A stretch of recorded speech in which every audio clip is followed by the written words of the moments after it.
Саламатсыңарбы балдар? Кыргыз тили сабагын улантабыз. Сиздер менен кайрадан Бактыгүл Султанбековна.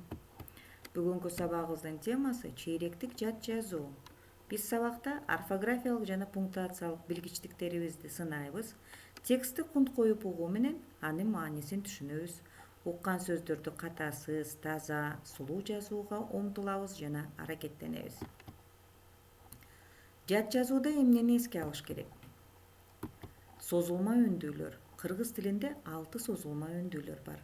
Алар А, О, У, Э, Ö, Ü. Когда мы их произносим, ребята, мы их растягиваем. А когда на письме мы их обозначаем двумя одинаковыми буквами. Ташымал, перенос слова. Тыныш белгилери, знаки препинания. Чекит, точка, үтүр, запятая. Дагы ошондой эле Ö, Ü, ың тыбыштары катышкан сөздөрдү туура жазууга машыгабыз. Мы должны правильно научиться писать слова с гласными Ö, Ü и с согласным ң. Кыргыз тилинде ичкертүү белгиси жана ш тамгасы катышкан сөздөр кездешпейт. В кыргызском языке нет слов с мягким знаком и с буквой щ, но они встречаются в заимствованных словах, таких как альбом, коньки, циркуль, щетка. Биринчи, созулма үндүлөр бир тыбышты түзөт. Долгие гласные обозначают только один звук, и мы их переносим следующим образом. Суга, окуучу, жекте, өрөндө. Сөздөрдү муун боюнча ташымалдайбыз. Сөздө канча үндүү болсо, ошончо муун болот. Бир тамганы сапка калтырбайбыз жана жаңы сапка ташыбайбыз.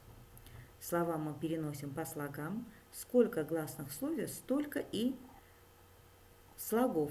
В первом классе мы с вами учились хлопками определять слоги.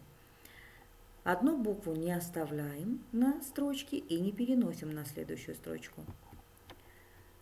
Я вам дала пример переноса слова мугалимдерибизге. Итак, мугалимдерибизге, мугалимдерибизге, мугалимдерибизге, мугалимдерибизге, мугалимдерибизге, мугалимдерибизге. Анда дептер, калем саптарыңарды даярдагыла. Жаңы сөздөрдү эстеп алгыла, уккула, слушайте. Вы должны запомнить эти слова. Жазгыла, пишите. Текшергиле, проверяйте. Кызыл сап, красная строка. Жат жазууну баштадык. Силерге ийгилик каалайм. Кыш мезгили. Кыш мезгили өтө суук мезгил. Кышында күн суук болот, кар жаайт, суулар тоңот. Жер бети ак жамынат, жолдор тайгак болот. Кышында балдар коньки, лыжа, чана тебишет, кардан киши жасашат. Кар кишинин көздөрүн таштан же көмүрдөн жасашат. Сабизде мурдун жасап, колуна шыпыргы карматышат. Ал эми башына чакай кийгизишет. Кыш эң кооз мезгил. Итак, кана числону жазгыла. Чейректик жат жазуу.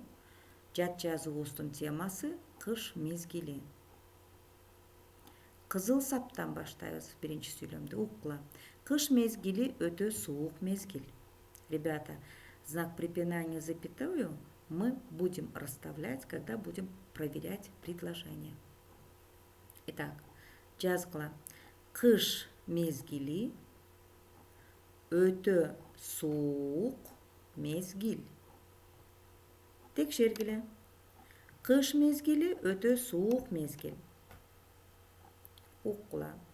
Кышында күн суук болот, кар жаайт, суулар тоңот.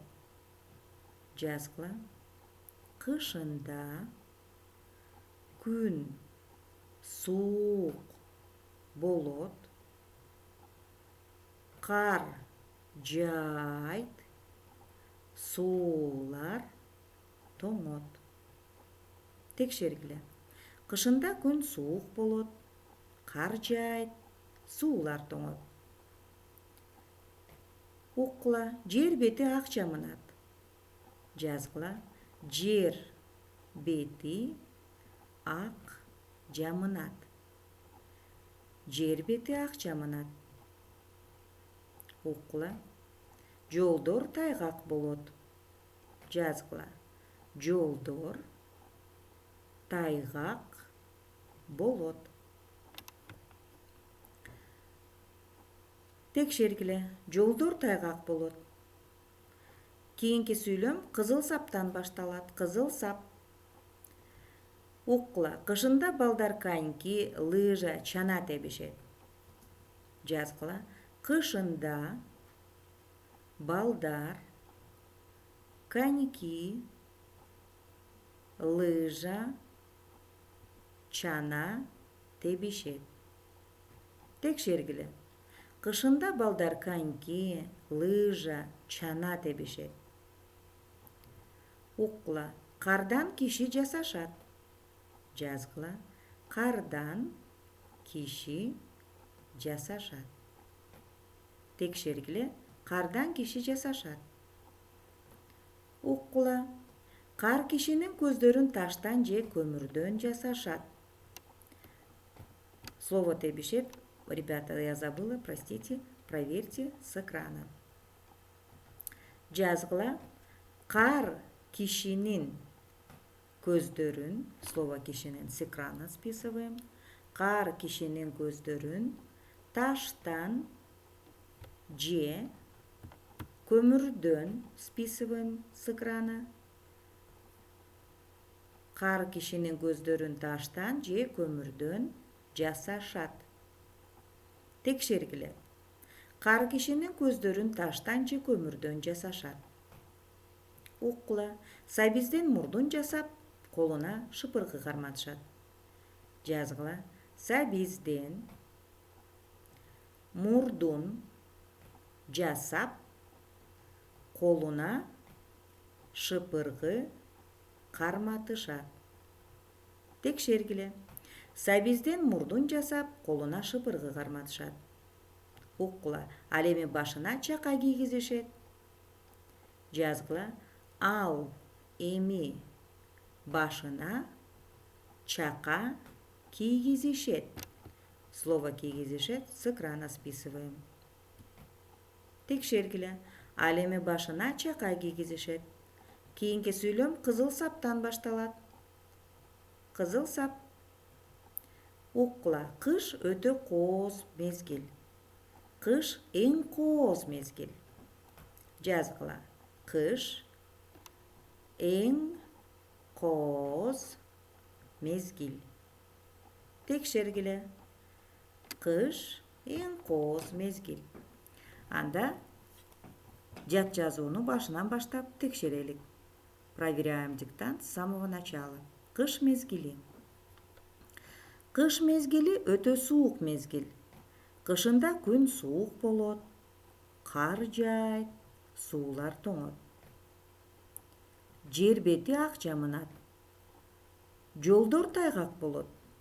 Кышында балдар коньки, лыжа, чана тебишет.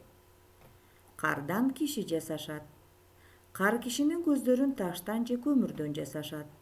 Сабизден мурдун жасап, колуна шыпыргы карматышат. Ал эми башына чака кийгизишет. Кыш эң кооз мезгил. Ушуну менен сабагыбыз соңуна чыкты. Кийинки сабакта көрүшкөнчө сак саламатта болгула балдар.